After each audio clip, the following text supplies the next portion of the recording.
Assalamualaikum warahmatullahi wabarakatuh. Kami dari kelompok 1 akan membahas tentang politik pada masa demokrasi liberal. Saya Gilbran Geraldo sebagai moderator. Saya Wilda Anggraini sebagai moderator. Saya Pinkan Agustin sebagai narasumber. Saya Dazara sebagai narasumber. Selamat menyaksikan. Hai kaum muda, selamat datang di Podcast Edukasi Sejarah Indonesia.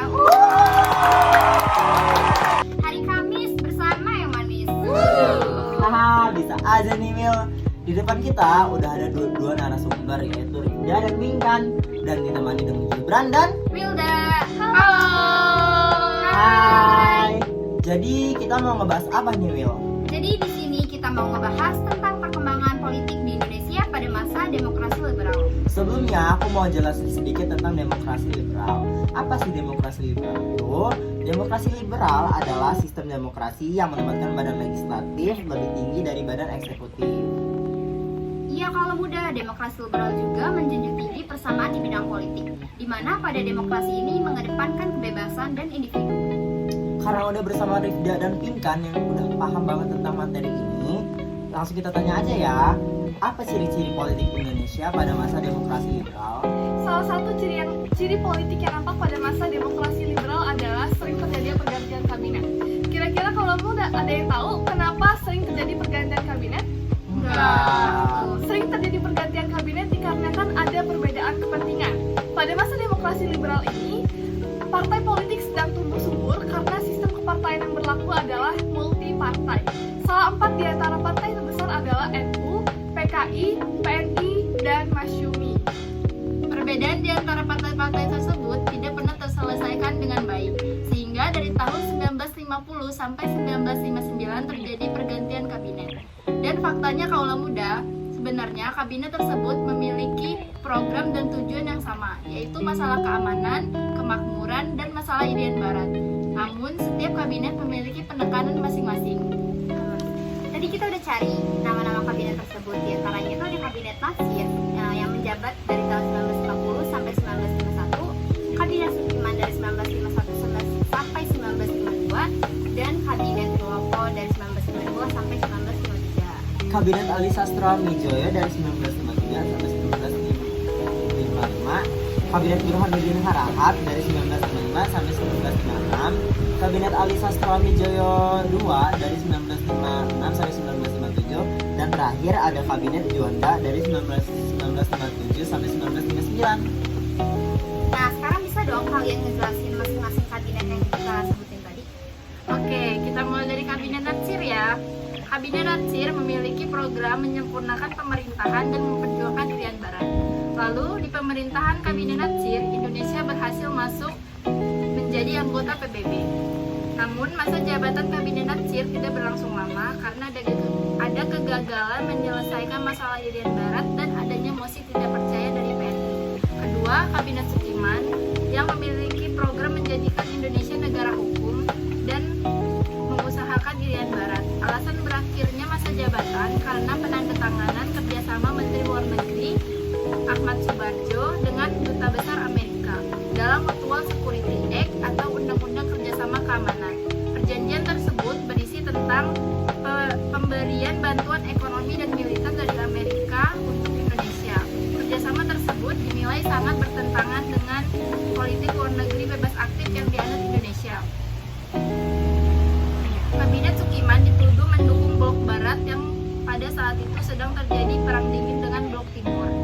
Yang ketiga, Kabinet Wilopo yang memiliki program mempersiapkan pemilu untuk konstituante, DPR, dan DPRD.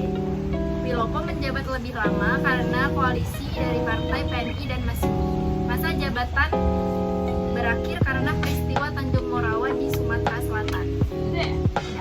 Keempat, Kabinet Ali Sastro Mijoyo I yang berhasil melakukan konferensi Asia Afrika dan membentuk panitia pemilu pusat. Alasan berakhirnya Kabinet Ali Sastro Mijoyo I karena ada masalah internal dengan TNI Angkatan Darat yang menyebabkan fraksi PNI memutuskan kerjasamanya. Kelima, Kabinet Burhanuddin Harahap yang berhasil menyelenggarakan pemilu pertama Indonesia pada 29 September 1955 dan menyelesaikan masalah dengan TNI Angkatan Darat. Kabinet Burhanuddin ini berbeda ya kaula muda dari kabinet yang lain karena ia tidak mengakhiri jabatannya karena ada masalah, tapi karena tugasnya sudah selesai. Keenam, Kabinet Ali Sastroamidjojo II yang berhasil melakukan perbaikan nasib buruh dan berkoalisi dengan NU, Masyumi, dan PNI. Kabinet ini mengakhiri jabatannya karena kurang tegasnya dalam mengatasi gerakan separatis dan putus hubungannya dengan NU dan Masyumi. Dan yang terakhir, Kabinet ketujuh, Kabinet Juanda yang berhasil mengumumkan kepada dunia batas garis laut teritorial menjadi 12 mil.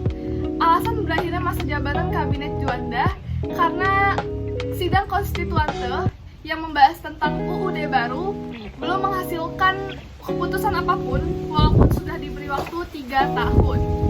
Wow, penjelasan yang luar biasa ya. Gimana Bran? Kamu tahu gak sih tentang peristiwa yang Tanjung Merawa yang disebutin sama Pican tadi?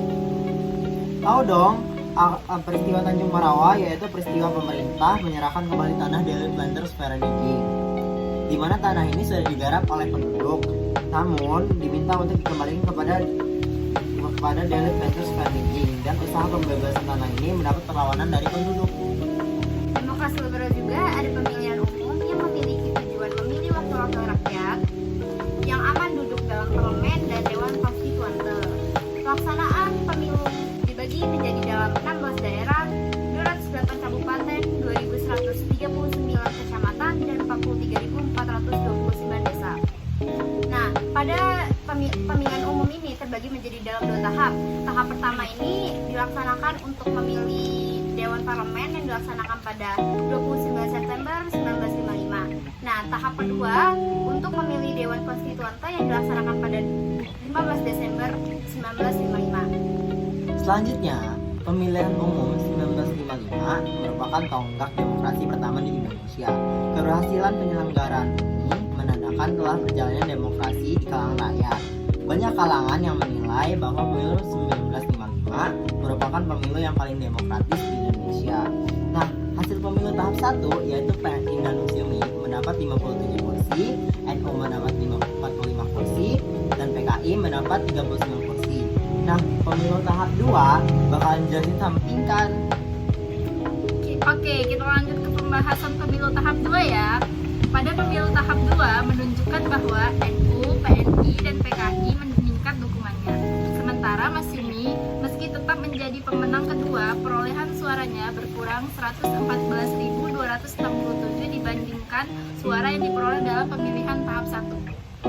Hasil pemilu tahap 2 yaitu PNI 119 kursi, Masyumi 112 kursi, NU 91 kursi, dan PKI 80 kursi. Pelantikan pada tahap pertama yaitu pelantikan anggota parlemen pada 20 Maret 1956 dan pelantikan kedua yaitu pelantikan anggota konstituante pada 10 November 1956. Nah, pembahasan materi kita udah selesai nih kaum muda. Gimana? Pastinya nambah wawasan kita dong. Nah, kita juga jadi tahu perkembangan politik pada masa demokrasi liberal. Yaps, terima kasih untuk semua kaula muda. Tetap semangat belajar, karena kebodohan lebih menyulitkan. Sekian dari kami. Bye-bye.